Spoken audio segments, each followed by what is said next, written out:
चलाते हैं। पहले कभी आपने दोस्तों ये सोचा है हम फ्लाइट मोड पे इंटरनेट चला सकते हैं?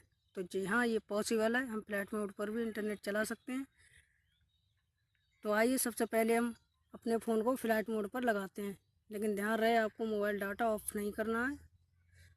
तो ये फ्लाइट मोड पे फ़ोन लगा देता हूँ। अब मैं डायल पैड खोलता हूँ। इसके बाद हमें कोड दर्ज करना है,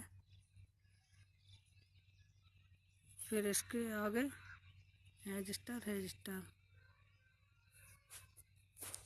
इसके बाद एक नया विंडो ओपन हो गया। मैं इसे सीधा जाता हूँ। तो आपको सिंपल एक ऑप्शन इनेबल करना है, मोबाइल रेडियो पावर। तो मैं सिंपल इसे इनेबल कर देता हूँ। अब मैं यहाँ बैक जाता हूँ। तो हमारा ये फ़ोन है, डाटा चलना शुरू हो जाएगा। ये देखिए, ये चल रहा है, प्रॉपरली वर्क कर रहा है। अमेज़न से बोल रहा हूँ। अमेज़न में नेटवर्क मिलता है क्या? ये प्रॉपरली वर्क कर रहा है। इसी वजह इस ट्रिक से हम इंटरनेट यूज काम कर रहा है।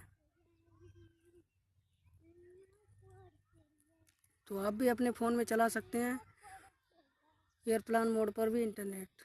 थैंक दोस्तों, वीडियो के लिए बस इतना ही। वीडियो अच्छी लगी तो लाइक करें, शेयर करें और चैनल को सब्सक्राइब करें।